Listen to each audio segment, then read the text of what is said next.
সাৱধান, এই ভিডিঅ'টোৱে আপোনাৰ জীৱন পৰিৱৰ্তন কৰিব পাৰে। যদি আপুনি ষ্টুডেণ্ট হৈ পঢ়িব মন নাযায় তেন্তে ভিডিঅ'টো ফুল চাওক, কাৰণ ইয়াত কোৱা কথাখিনি আপোনাৰ কামত বহুত আহিব। 90% ষ্টুডেণ্টসকলৰ এটাই অসুবিধা হয়, পঢ়িব মন নাযায়। যদিও পঢ়িব মন যায় তেতিয়া টোপনি ধৰিব বিচাৰে। কেতিয়াবা ভাবি পাইছেনে ইয়াৰ পিছৰ কাৰণনো কি? যদি ইয়াৰ পিছৰ কাৰণ বিচাৰিব খোজে তেন্তে পাব যে ব্ৰেইনৰ প্ৰগ্ৰামিং।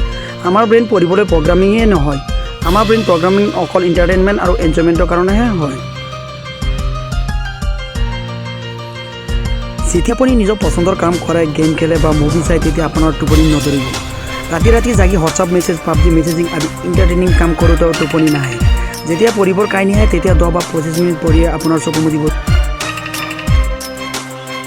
যদি বেলেগৰ কথাত পাছ কৰিব বিচাৰিছে, 99% মাৰ্ক আনিব বিচাৰিছে বা বেলেগৰ প্ৰেছাৰত পঢ়িব বিচাৰিছে, তেন্তে আপোনাৰ কাৰণে লিখা পঢ়াটো এটা বোজাহে হৈ গৈছে। যেতিয়ালৈকে লিখা পঢ়াক আপুনি বোজা হিচাপে লৈ আছে তেতিয়ালৈকে পঢ়িব মন নাযাব। ইয়াৰ বাবে এটা চাইণ্টিফিক উদাহৰণ দি বুজাব চেষ্টা কৰি আছোঁ।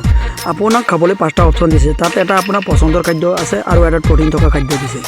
এতিয়া আপোনাক 5 প্ৰকাৰৰ খাদ্যৰ পৰা পচন্দ কৰিব দিলে আপুনি নিশ্চিতভাৱে সেইটোৱে চইচ কৰিব যিটো নেকি আপোনাৰ পচন্দৰ আছিল, কাৰণ আমি সেইবোৰহে চইচ কৰিম যিবোৰ খালে আমাৰ এনজয়মেণ্ট অনুভৱ হয়। ঠিক একেধৰণে যেতিয়া খাবলৈ একো অপশ্যন নাথাকে, অৰ্থাৎ 5 প্ৰকাৰৰ ভিতৰত এটাও চইচ নথকা খাদ্য থাকে, তেতিয়া জোৰকৈ ভোক লাগিলে ভোক মাৰিবলৈ আমাৰ চইচ নাথাকিলেও সেই চব খাব লাগে, কাৰণ তেতিয়া ন অপশ্যন। যেতিয়া এই খাদ্যখিনি ৰেগুলাৰ খাব ধৰিব তেতিয়া ইয়াৰ হেবিট হৈ যাব ধৰিব। ইয়াৰ প্ৰথম কাৰণ আপোনাৰ বেছিকৈ ভোক লাগিছে, দ্বিতীয়টো কাৰণ হ'ল আপোনাৰ তাত খাবলৈ একো অপশ্যন নাই, অৰ্থাৎ ন' অপশ্যন। সেইদৰে পঢ়াৰ ক্ষেত্ৰতো ভাবিব লাগিব, পঢ়াৰ বাহিৰে একো উপায় নাই, অৰ্থাৎ ন' অপশ্যন। ইয়াৰ বাবে আমি নিজকে এটা ৰুমত আবদ্ধ কৰিম। যেতিয়া খালী ৰুমত পঢ়িব আৰম্ভ কৰিব তেতিয়া একান্ত মনে পঢ়িব চেষ্টা কৰিব। লগতে ভালকৈ লক্ষ্য ৰাখিব লাগিব যে আপোনাৰ ওচৰত মোবাইল, টিভি আদি থাকিব নোৱাৰিব। বিশেষভাৱে মোবাইলটো চাইলেণ্ট কৰি বেলেগ ৰুমত থৈ দিব লাগে। ইয়াৰ কাৰণ হ'ল আমাৰ ব্ৰেইনটো এণ্টাৰটেইনমেণ্ট আৰু এনজয়মেণ্টৰ কাৰণে আগতে ছেট হৈ গৈছিল। অলপ পঢ়িয়ে মন কৰিব মোবাইলটো হাতত ল'বলৈ। যেতিয়া 5 মিনিট বা 15 মিনিট ৰেষ্ট ল'ব বিচাৰে তেতিয়া আপুনি বাহিৰৰ বস্তুৰ লগত সম্পৰ্ক ৰাখিব নোৱাৰিব। তেতিয়া লাহে লাহে চাব কেইদিন পিছতে কিতাপৰ পৰা এনজয়মেণ্ট পাব ধৰিছে, কাৰণ তেতিয়া কিতাপৰ বাহিৰে এণ্টাৰটেইনমেণ্ট আৰু এনজয়মেণ্টৰ অপশ্যনেই নাথাকে, অৰ্থাৎ ন' অপশ্যন। এণ্টাৰটেইনমেণ্টৰ কাৰণে আমাৰ ব্ৰেইনে কিবা না কিবা বস্তু বিচাৰি থাকিব, য'ত কি আপুনি এটা অপশ্যনেই পাব, সেইটো হ'ল কিতাপ। এটা সৰু ভুল কেতিয়াও নকৰিব। যেতিয়া পঢ়াৰ টাইমত ব্ৰেক ল'ব বিচাৰি ৰুমৰ পৰা ওলাই যাব তেতিয়া আপুনি মোবাইলটো ভুলতে নধৰিব, কাৰণ এবাৰ মোবাইলত লাগি গ'লে সেইটো পৃথিৱীৰ পৰা ওলোৱাটো বহুত কষ্টকৰ হৈ যাব। সেইকাৰণে যিটো পঢ়িব গোটেই দিন টাৰ্গেট কৰি ৰাখিছে সেইটো কমপ্লিট কৰিহে উঠিব।